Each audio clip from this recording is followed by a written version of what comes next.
Hi everyone, welcome back. Today we are covering a really important topic. How soon can you apply for U.S. citizenship if you got your green card through marriage to a U.S. citizen?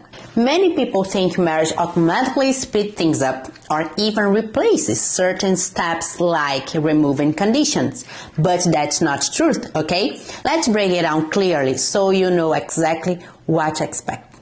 Okay, normally, if you are a permanent resident like me, you must wait 5 years before you can apply for naturalization under INA Section 316A. That's the standard pathway for most green card holders. But if you received your green card through marriage to a U.S. citizen, there is a special rule for you under INA Section 319A.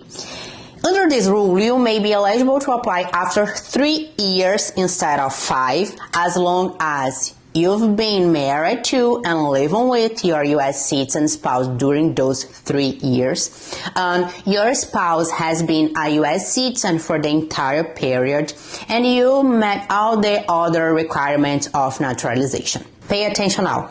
Here is where many people get confused. If you got a 2-year conditional green card because your marriage was less than 2 years old at approval, you must still file Form I-751, petition to remove conditions, in the 90 days before it expires, okay?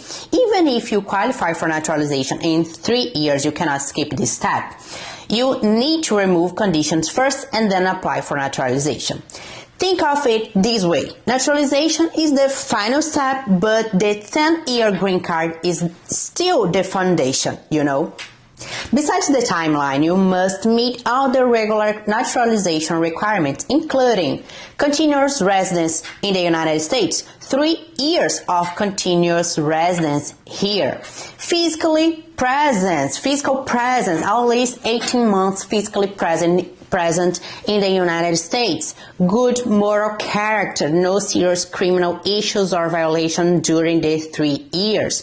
English and civics test, you will need to show English proficiency and knowledge of U.S. history and government and attachment to the Constitution.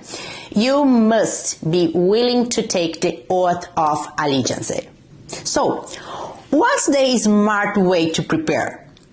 Guys, keep all your marriage evidence updated, joint finances, taxes, lease agreements, photos, and so on.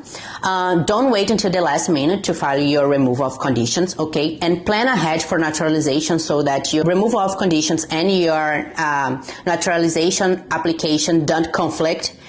In some cases, you can even file both if the timing overlaps.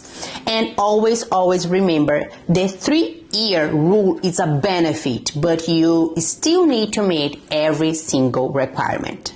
So, to recap, most people need 5 years for naturalization, okay? Marriage to a U.S. citizen may qualify you in 3 years under INA Section 319A, but if you had a conditional green card, you must still file for removal of conditions, and naturalization does not replace that. So, if you found this helpful, don't forget to like, subscribe, and share this video with others going through the same journey. And follow me for more clear explanations of U.S. immigration law. See you!